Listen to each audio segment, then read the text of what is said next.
Anong food control? Yes, on the flood control. Okay, so saan banda nagfo-fall doon yung control and liberation?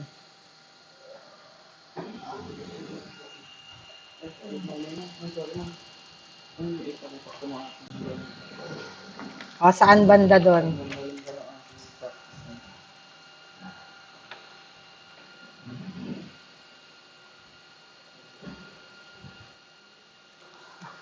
Saan banda? Anong topic? Paano nakikisabay yung mga Pilipino ngayon sa nangyayari? Yung mga vloggers, yung mga news reporters. Sige, nako. Wala ingam. Diba, on the liberation part, it provides a platform for marginalized voices by free speech, diba, para sa diverse communities. Yung control naman is it manipulate what we see, diba? So, saan banda doon? Doon sa part ng pagbabalita, halimbawa yung mga nangyayari ngayon sa gobyerno. So, paano in part of social media, paano na gagamit yung liberation and control on the topic of the flood control or the ghost projects of the government.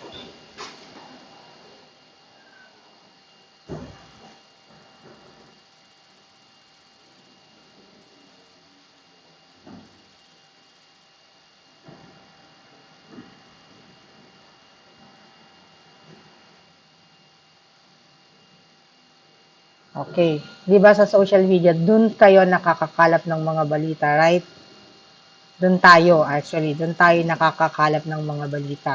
And there are some mga vloggers na they're trying to manipulate what we see. They're trying to post something, mga fake news, they are adding something. Nakita nyo yung merong isang video na nag-visit si Bongbong Marcos sa Cebu and doon is wala ka namang maririnig na Duterte, but a vlogger try to manipulate what we see and change, di ba? Pinalitan niya yung mga sounds doon sa pag-visit niya. So, itinatry nila na manira through the use of social media. Yun. Tapos, if there is a concerned citizen naman, through the use of social media, pinapahayag niya yung totoong nangyayari, kung ano talaga yung totoong nangyayari. Yun nga yung ginawa ngayon ni Bongbong Marcos is on the part of yung mga budgeting ba yun? Sa government is they will going to put it live. Ila-live na nila yung mga deliberation on the budgeting para maging transparent na yung gobyerno natin. So, through that one, magiging may inform na tayo. So, every time that you are checking something on social media, huwag kayo basta-basta na maniniwala sa mga nakapost doon. 'Di ba? Kasi some people are trying to control, 'di ba? Kinokontrol kasi nila yung mga news or dinadagdagan nila, pinapalitan nila. Pero of course, meron din namang may batas din naman na magpaparusa sa mga nagkakalat ng mga fake news, especially if that is already makakasira na sa, 'di ba, sa government natin, mga ganun. Okay, we may now proceed.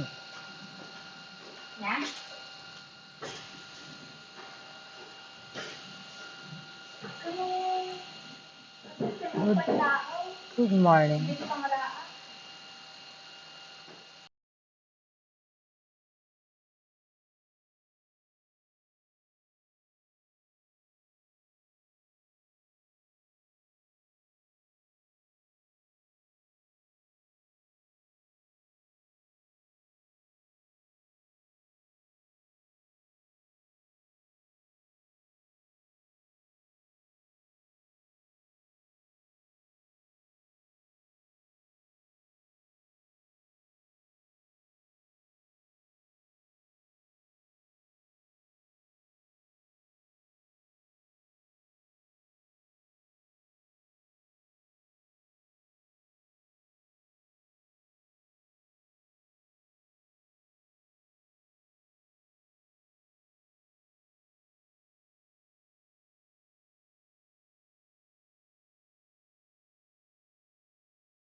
Okay. So, sa akin kasi kahapon, do isa na akong IT, 'di ba? IT naman ako. Pero nung kahapon, when I open my desktop, may nakita akong isang post in Facebook wherein in one stadium, may mga taong nagtatakbuhan sa baba and may nagbabaril sa kanila. Napanood nyo yon? Ewan ko, nakita ko lang siya kahapon. And then, after that, inulit ko siyang pinanood kasi pagtingin ko kasi sa mga tao dun sa taas, if that is really happening dun sa may stadium, bakit yung mga tao sa taas is nakaupo lang? 'Di ba? So parang ang dali nang gumawa talaga ng mga AI generated talaga na video. Kailangan mo talagang ulitin na panoorin para masigurado mo that that is really legit or no. Ang dami-dami na talaga. And sabi mo nga, you need really to check the sources. We really need to verify. Yung iba kasi, they are just making that for content. Diba, alam naman natin, pag maraming mga nag-reviews, the more the views of that content, mas malaki din yung mga kita nila. Yun din kasi yung mga purpose minsan ng mga gumagawa ng mga ano, mga content creators natin. Okay, what's next?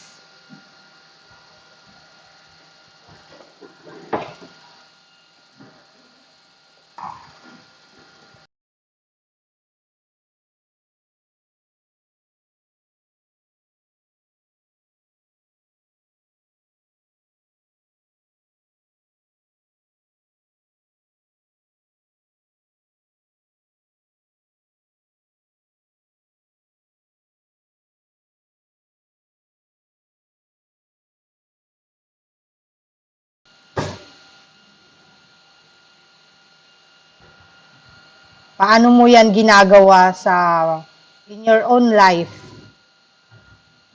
Paano mo yan ginagawa, ginagamit, or ano? How do you live with that golden rule in your everyday life?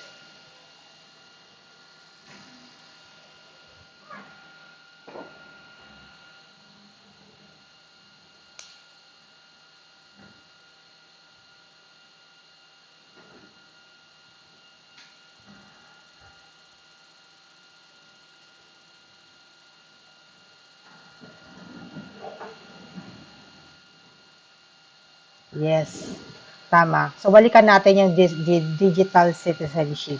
Di ba? Kagaya tayo, mga Filipino citizen tayo. But in the cyber world, we are already the digital. We considered ourselves na mga gumagamit na tayo ng mga ng internet, ng mga cellphones like that. That's why we are already considered as the digital citizens.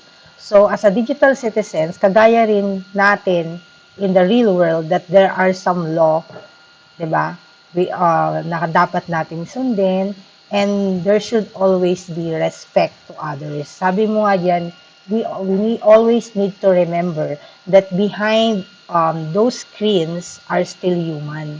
Meron kasi yung mga iba is a simple comment, a simple emoji on their post is nasasaktan na sila.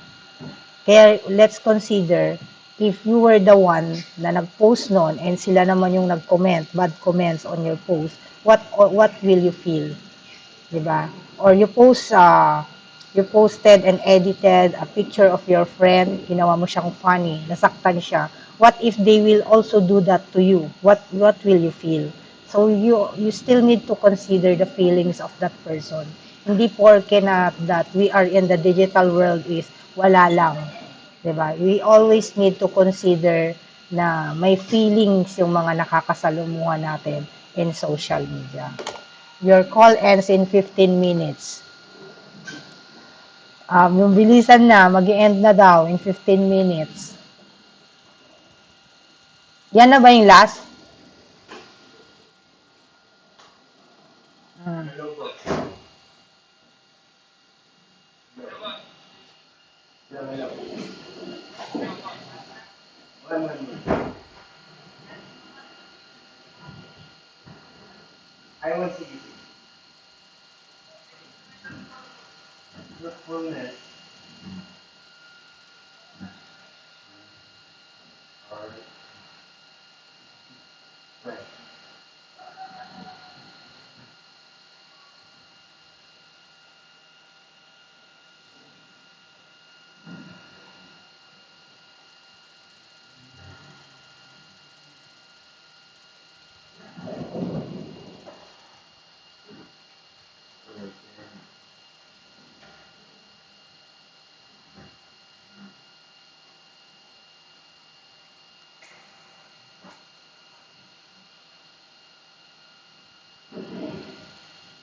At ang internet telegram niyo, at ang klase nila dito,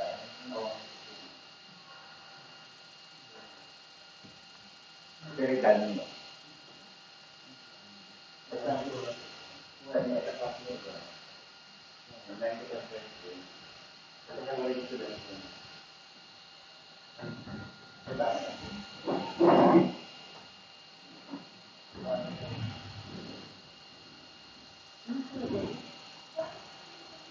Okay, so in other words, we always need to be mindful of our tones, di ba? And then you always need to be mindful of that. Think before you click, di ba? Because the internet is permanent. What you post can be seen by any future, maybe your future employers or yung mga professors mo. And there's what we call digital footprints. So, be mindful of what you post nowadays na nasa college days pa kayo.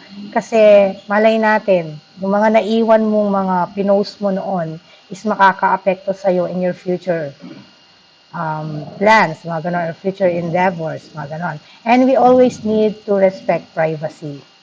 Never share someone's personal information or private message without their permission. Huwag kayong mag-i-screenshot. Kaya nga siya nasabi na private message. Private.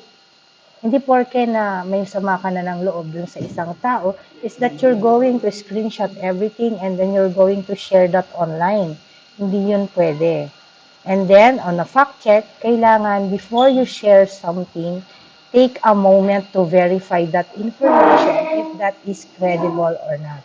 Ayaw naman siguro natin or wala naman sigurong may gusto na makasuhan, 'di ba? Na nag-post ng mga fake news. 'Di ba nakita na natin may mga kinasuhan na sila, may mga kinasuhan ng NBI ng mga naglalabas ng mga fake news. So, kung alam naman natin na that is really hindi siya legit, wag na natin siyang i-share. We need to verify, especially yung mga nagpo-post, walang pasok. You verify sinong nag-send ng walang pasok. Nakikita mo, walang pasok, natulog ka na. Yun pala, that is a fake news. Paggising mo, nagulat ka, may pasok pala, absent ka na. Kasi nga, you didn't verify kung saan nang galing yung balita na yon na walang pasok. Okay, lastly, the ultimate message is that ang social media, it is a tool. It is used for us to being informed, but we need to be a responsible user.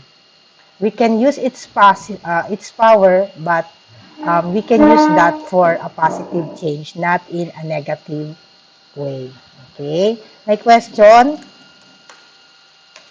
Question sa mga reporters natin?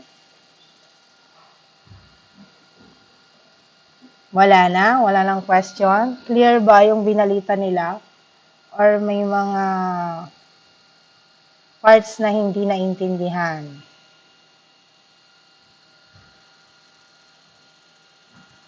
Okay, kung wala na, kindly open your kindly remove your presentation, mag-end na siya Calls end soon. Kindly open your for the documentation. Yan. Yung hindi magbubukas ng absent. Yung hindi magbubukas ng absent. Okay, mga tulog siguro yung mga yan. Okay. Oh. 1, 2, 3, 1, 2, 3, 1, 2, 3. Smile, smile, smile, smile, smile, smile. Okay. Thank you for thank you reporters. And be ready for our last two. Diba? Last two na tayo. Okay, thank you. Just wait for the quiz, okay? I will be posting the quiz in our GC. Okay, have a blessed day, everyone. Goodbye.